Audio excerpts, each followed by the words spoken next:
Madame, Monsieur, bonsoir et bienvenue dans le 20h de TFM. Milliers de migrants sur l'île de Lampedusa, situation qualifiée d'apocalypse par certains observateurs. La chef de la Commission européenne était sur place, Ursula von der Leyen, a présenté un plan d'urgence de 10 points. Des migrants qui viennent majoritairement de l'Afrique subsaharienne. Nos équipes étaient à Lampedusa.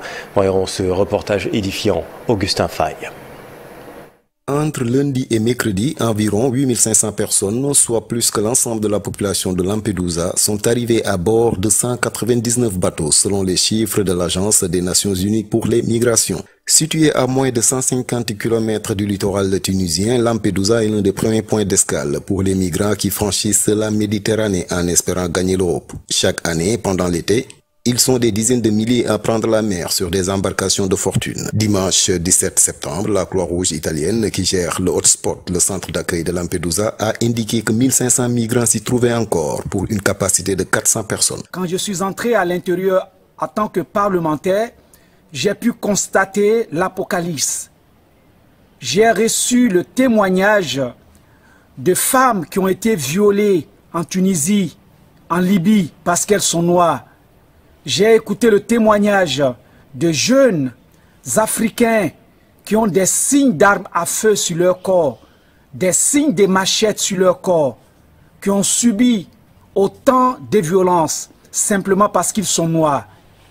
Et le message qu'ils m'ont chargé d'adresser à notre gouvernement en Italie et aussi au gouvernement en Afrique, c'est d'aider les autres migrants qui actuellement se trouvent sur le territoire tunisien et libyen, parce que c'est le calvaire, l'enfer qu'ils sont en train de vivre. Ceci dit, je pense qu'aujourd'hui, vis-à-vis de cette situation, il faut se dire que sur le plan politique, il y a un contexte d'élection, d'échange pour le renouvellement du prochain Parlement européen, dont le thème migratoire est devenu un élément de marchandage sur le plan politique. C'est-à-dire qu'on a des forces qui sont hostiles aux migrants, qui en font un élément de campagne électorale. De l'autre côté, on a sur le plan général un système au niveau européen où manque la solidarité vis-à-vis de l'Italie. Devant la presse, la présidente de la Commission européenne, Ursula von der Leyen, a présenté un plan d'aide en 10 points destiné à gérer la situation présente, à mieux répartir les demandeurs entre les pays européens et à prévenir la répétition d'épisodes d'arrivées massives qui mettent sous forte tension les capacités logistiques et administratives de la péninsule. Un total de plus de 127 000 migrants ont débarqué sur les côtes italiennes depuis le début de l'année, près du double par rapport à la même période en 2022.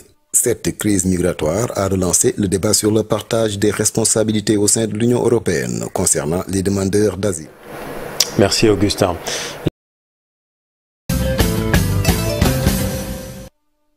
Lampedusa nekk benn île bu nekk ci Italie jamono ji ay limu nit yu takkoo takku ñoom ñoo fay wutali ji ci ay gaal lu ci bëri nag daanaka ci Afrique la ñu bàyyeekoo ki jiite commission européenne di Ursula von der Leyen démb mi ngi foofu ngir proposer benn plan d'urgence ñu tënk ko ci fukki poñ ngir fexe ba taxaw Italie ci loolee ñuy dund jamono ji dañuy dem ba foofu fekk ji suñu ndaw la ñu fa teewal di Augustin Faye.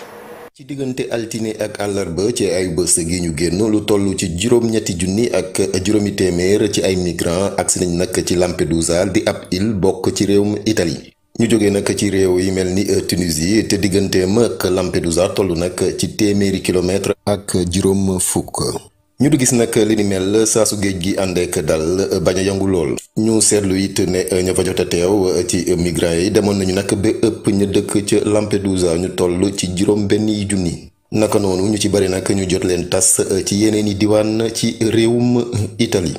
Aboubacar Soumaworo nekk député ci parlement italien jot a duggit ci bërëb ya ñu leen di dalal jot na it waxtaan ak ñoom seede yi la ci indi.